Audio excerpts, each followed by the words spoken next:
बाबूजी चाय।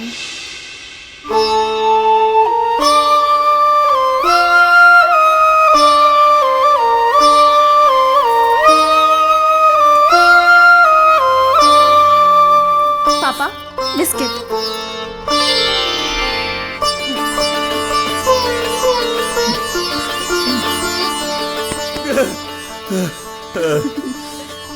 हम तो कभी जीवन में ही उम्मीद भी न कहले रानी की हम तीनों बाप बेटी एक।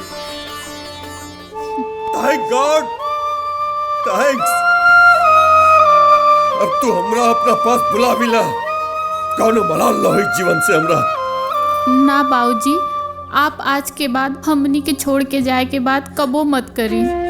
हाँ पापा, अगर आपके कुछ हो गई ना तो हमने को जिंदा ना रह जाए। दोबारा ऐसा मत बोला।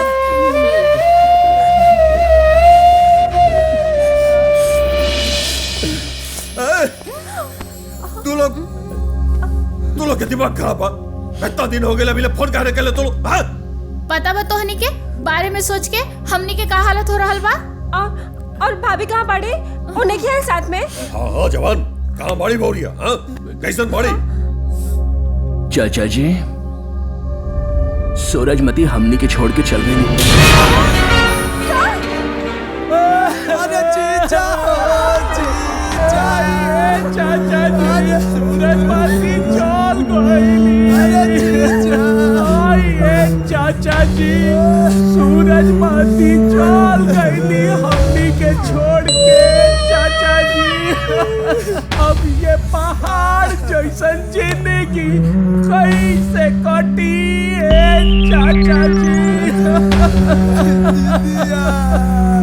अब हमर का होई हो चाचा जी?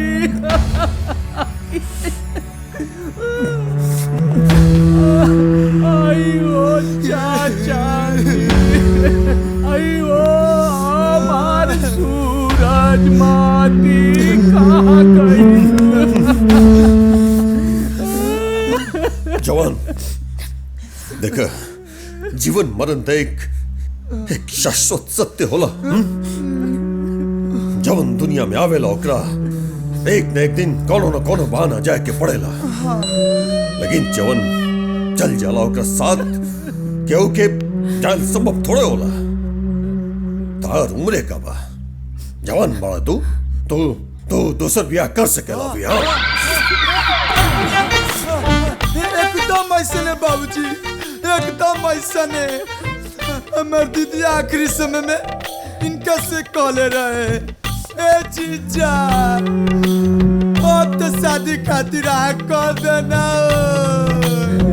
ए सरजू फोर्स मत कर हमरा के। चाचा जी रहुए बताई हमरा जैसन विदुर से के बियाह करिए चाचा जी।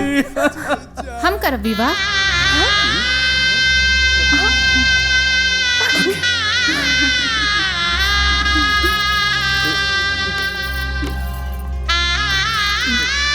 बाबूजी, एगो विधवा विवाह पुण्य के काम हो सकेला तो विधुर विवाह काहे नहीं? आपके हमारी फैसला से ऐतराज तो नहीं खे? ऐतराज? बिल्कुल कोनो ऐतराज नहीं के, बल्कि हम तेरा फैसला से खुश बनी होगी। और मधुबाला, हाँ दीदी, तो हार फैसला का बा? दीदी हम तो यही सोचता नहीं कि सूरजमती भाभी इतना महान आत्मा के ये भाई कितना पवित्र हुई है ना। बात में तो बहुत दम बा मधु बेटी। भाई और बहन के संस्कार एक के होला।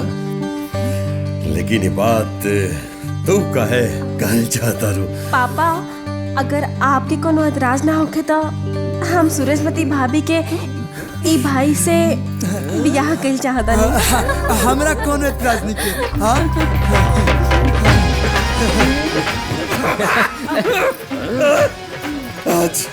आज के दिन हमरा खातिर सबसे ज्यादा खुशी के दिन बा।